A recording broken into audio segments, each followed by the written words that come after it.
Biała odwaga w reżyserii Marcina Koszałki wzbudzała emocje już od pierwszych zapowiedzi.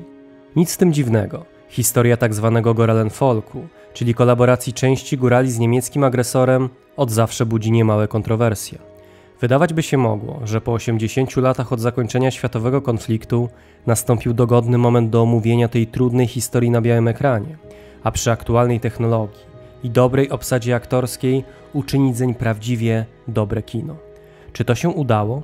Zapraszamy na recenzję filmu Biała odwaga.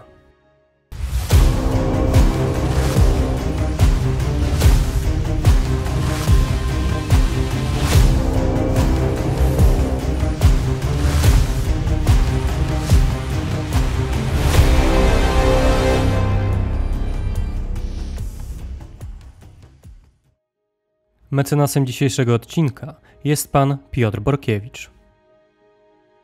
Podhale, przełom lat 30. i 40. XX wieku. Przepiękne widoki, barwne stroje, rozbrzmiewająca zewsząd góralska gwara, wątek miłosny oraz mgliście zarysowana historia góralskiej kolaboracji. Tak w dużym skrócie opisałbym ponad dwugodzinny film Marcina Koszałki. Do samej produkcji podchodziłem z dużymi nadziejami.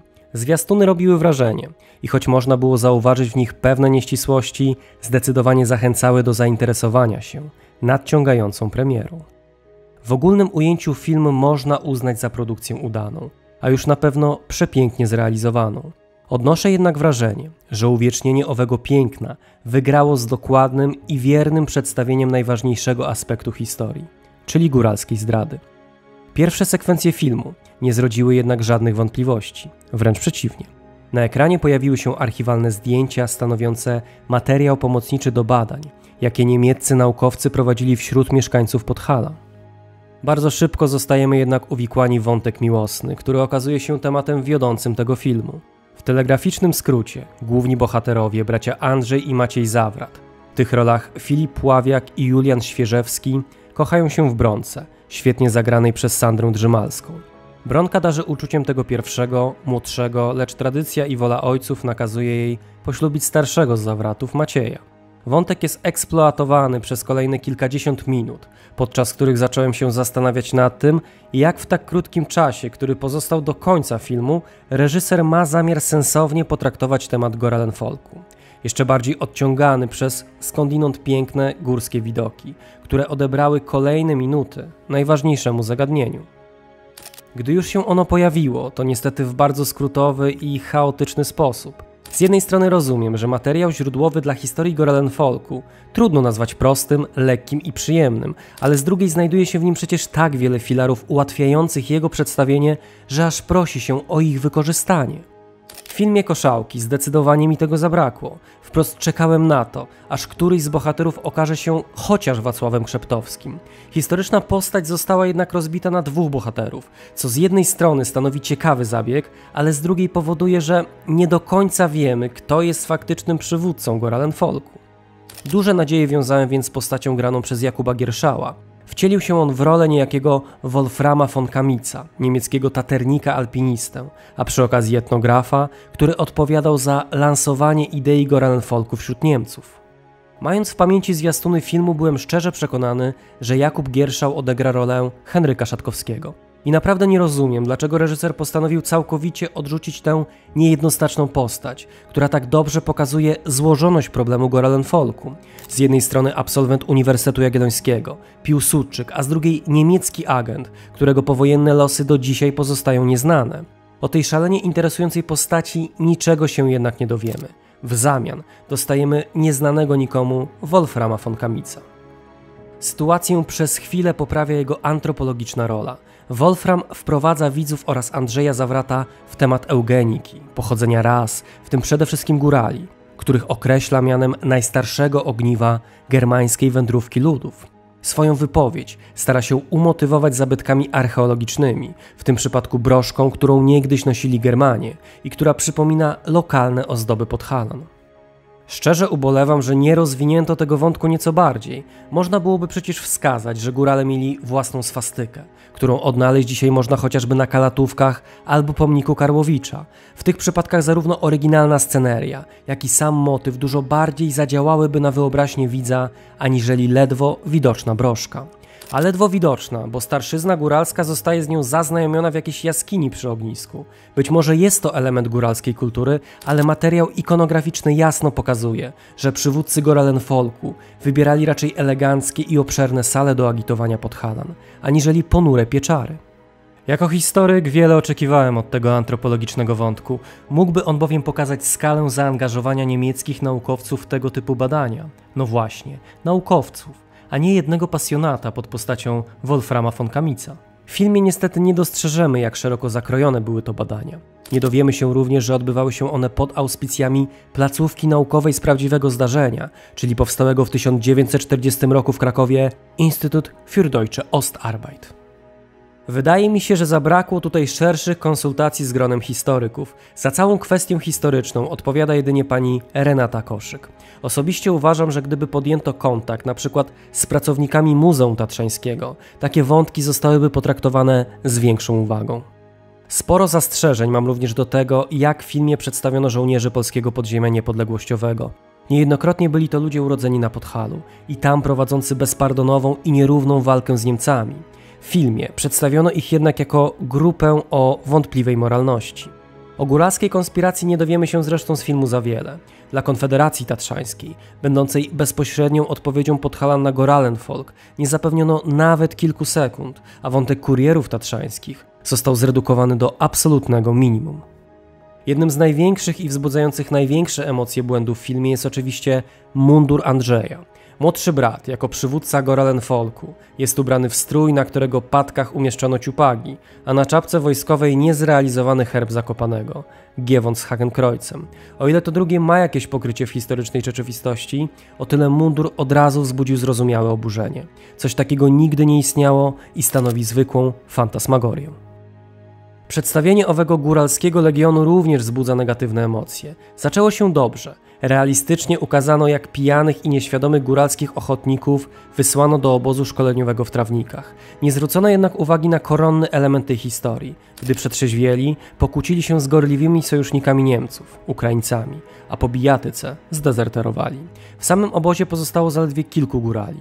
Widzimy co prawda scenę, w której ukazane są zwłoki zamordowanych przez góralskich dezerterów, ale bez większego kontekstu. Prawdę mówiąc, nie dostrzegłem nawet, kogo dokładnie tam umieszczono.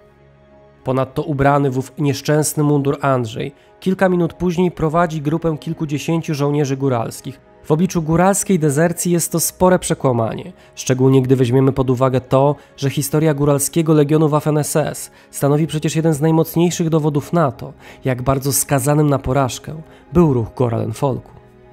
Na samym początku powiedziałem jednak, że film jest ogólnie udany, a mimo powyższych uwag i nieścisłości ma naprawdę bardzo mocne momenty. Jednym z nich są góralskie stroje, za które odpowiadały panie Małgorzata Gwiazdecka i Joanna Pamuła. Z pozytywnych aspektów produkcji należy również wskazać zastosowaną w filmie gwarę góralską i wierne oddanie klimatu góralszczyzny, co jest zasługą konsultanta Jana Karpiela-Bułecki. W połączeniu z językiem niemieckim otrzymujemy naprawdę kapitalny efekt, który pozwala nam faktycznie wczuć się w klimat okupowanego Podhala. Na uwagę zasługuje również gra aktorska. Kunsztem wykazali się zarówno główni bohaterowie, czyli Filip Ławiak, Julian Świeżewski i Sandra Drzymalska, jak i wcielający się w rolę Niemców Jakub Gierszał i Rafael Stachowiak oraz odgrywający rolę radzieckiego oficera Adam Woronowicz. Na szczególną uwagę zasługuje również wątek żydowski. W opowieści o Goralenfolku często podkreślany jest wątek finansowy, ale już sporadycznie wskazywane jest, że góralska chciwość w pierwszej kolejności dotknęła grupę najbardziej prześladowaną przez okupantów, czyli Żydów, a mówiąc precyzyjnie, właścicieli pensjonatów, hoteli, sklepów i restauracji. Na początku okupacji w samym Zakopanem mieszkało 129 rodzin żydowskich.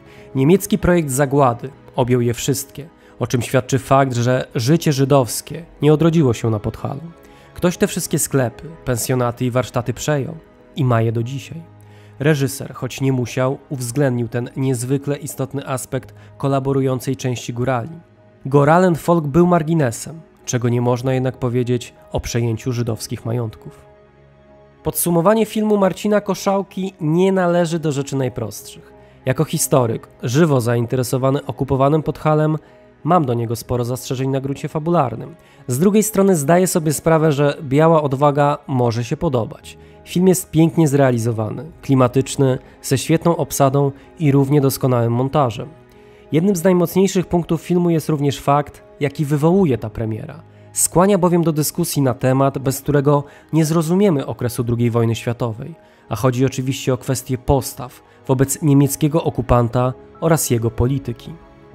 W dyskusji tej musimy jednak pamiętać o tym, że na Podhalu byli nie tylko zdrajcy i ludzie ukierunkowani neutralnie, ale również bohaterowie.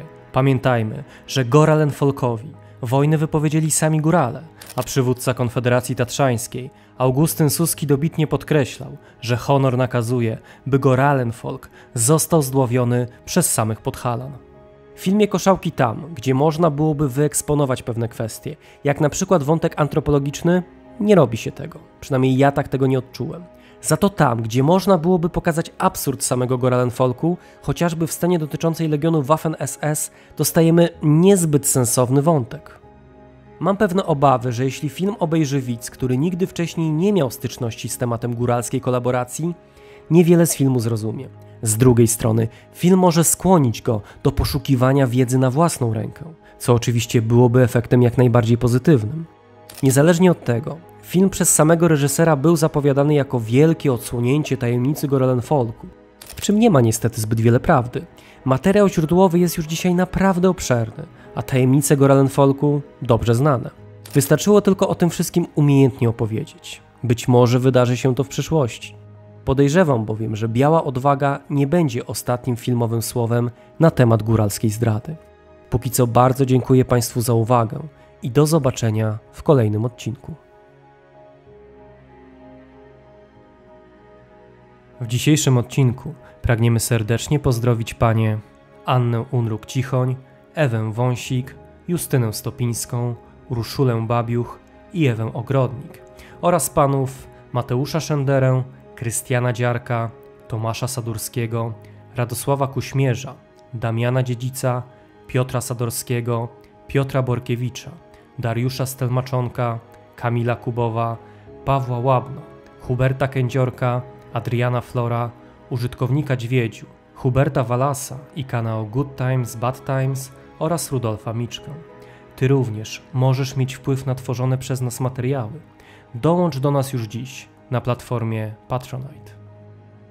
Zachęcamy do obserwowania naszych pozostałych mediów społecznościowych, na których znajdziecie wiele dodatkowych treści, ciekawostek, zapowiedzi odcinków i materiałów zza kulis.